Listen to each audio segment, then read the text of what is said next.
You, an ordinary resident of Vault 111. You were born in 2052 in a quiet suburb of Boston, in an ordinary white house with a small garden and an old oak tree in the yard. Your parents were the most ordinary people in this world. Your father, a mechanic at the General Atomics plant, your mother, a secretary in a small law firm. You weren't rich, but you weren't hungry either. You were an average kid in every way.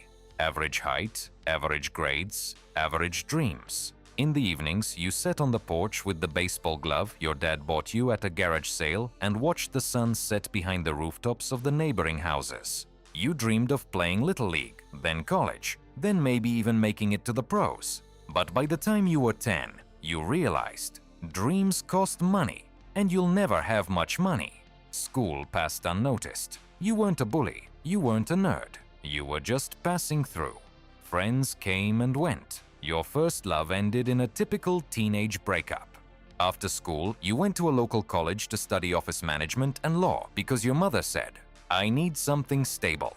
You graduated with a solid C and got a job as a paralegal at a small firm in downtown Boston. The work was boring, but the pay was on time. You rented a small apartment, drove an old Corvette, and played softball with coworkers on weekends. In 2070, you met her, Nora, at a party. She was a third-year law student, smart, sharp-tongued, with a smile that made your insides twist. She said to you then, "You look like a guy who still believes the world can be fixed with honesty alone." You replied, "And you look like a girl who can do it for me." 6 months later, you were living together. And a year later, you got married in a small church on the outskirts. It was a modest wedding, 30 people, beer instead of champagne. But you were happy.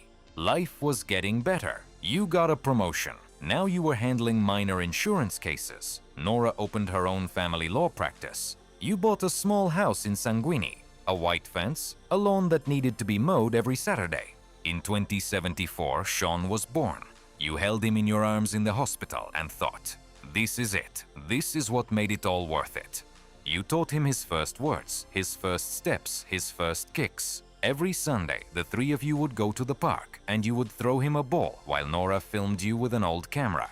You thought it would always be like this, but the world around us was falling apart. News every evening, growing tensions with China, an energy crisis, the annexation of Alaska, military action in Canada.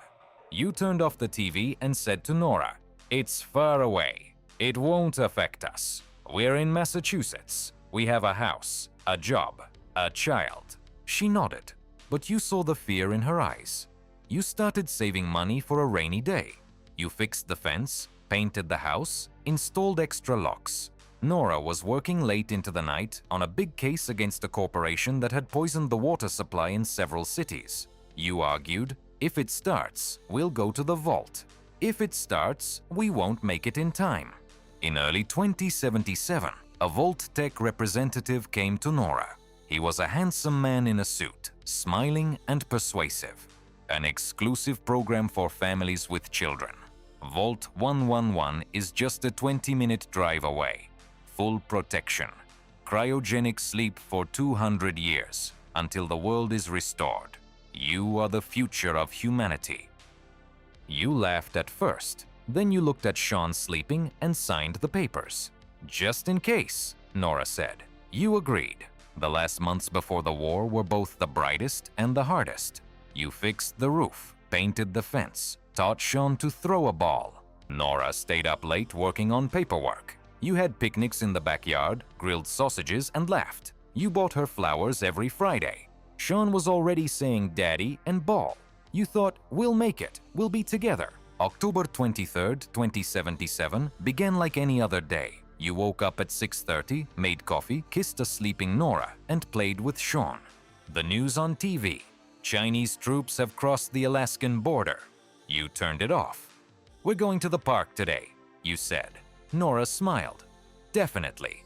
At 9:17 a.m., sirens blared across Boston. You ran.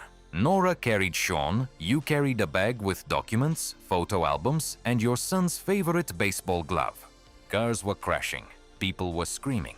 The sky was already darkening with smoke. You made it.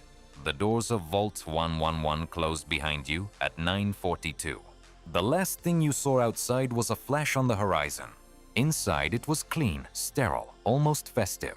The Vault Tech representative smiled. Welcome home. You're safe. You were led to the living quarters, given a uniform, and shown to your room. Everything seemed right. You ate synthetic food for dinner and put Sean to bed. Nora hugged you and whispered, "We did the right thing." The next day, you were invited for a medical examination. You were taken to cryo chambers. You lay down first. Nora and Sean were in the next beds. The last thing you saw was her smile through the glass. "We'll see each other in 200 years. I love you." You closed your eyes and woke up. At first, you thought it had been hours. Your throat was dry, your body wouldn't obey. Through the cloudy glass, you saw people in white suits opening Nora's capsule.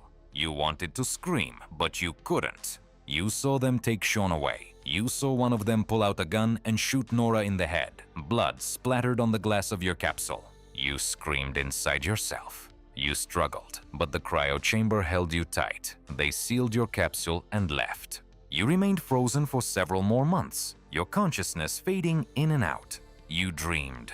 Baseball, Nora's smile, Sean's first step. You screamed silently. You prayed it was a nightmare. When the systems finally failed, you collapsed onto the cold floor of the vault, naked, shivering, dead inside. The shelter was a tomb. All the inhabitants were killed. Skeletons in cryopods, blood on the walls, bullet holes. You found Nora's body. You sat next to her for hours, holding her cold hand. You cried like you'd never cried in your life. Then you stood up. You found clothes, a gun, a Pip-Boy. You emerged on the surface on October 23rd, 2287. The world died. Radiation burned skin. The sky was gray. Boston was a ruin. You walked along the ruined highway and recognized nothing. You reached your home in Sanguini. The fence was still standing. The house was ashes. You sat on the porch and looked out over the wasteland until evening. Thus began your new life. You became the sole survivor. The sole survivor of Vault 111. You've been through it all. You killed raiders and conquered to save a handful of settlers. You met Preston Garvey and became the general of the Minutemen, even though you never wanted to be a general. You found Codsworth and placed him in charge of guarding the ruins of your home. You went to Diamond City, where people looked at you like you were a ghost. You were drinking in Goodneighbor, where Hancock offered you to become a ghoul. You traded at Bunker Hill, where old merchants told stories of the pre-war world. You searched for Sean. Every day you repeated his name like a prayer. You've been through Corvega, through Glow, through Far Harbor. You fought super mutants, synthetics, and the children of the atom. You lost friends. Dance died protecting you from the Brotherhood of Steel. Piper almost died because of your stubbornness. Nick Valentine looked at you and said, "You're still looking for someone who's no longer your son."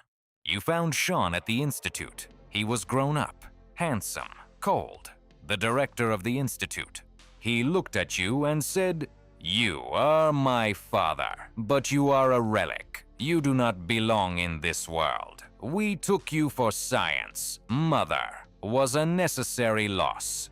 You stood in front of him with a gun in your hand and couldn't shoot. You could have destroyed the Institute. You could have joined it. You could have left. You made a choice. But no matter what choice you made, you lost. Because in the end, you returned to the ruined house in Sanguini.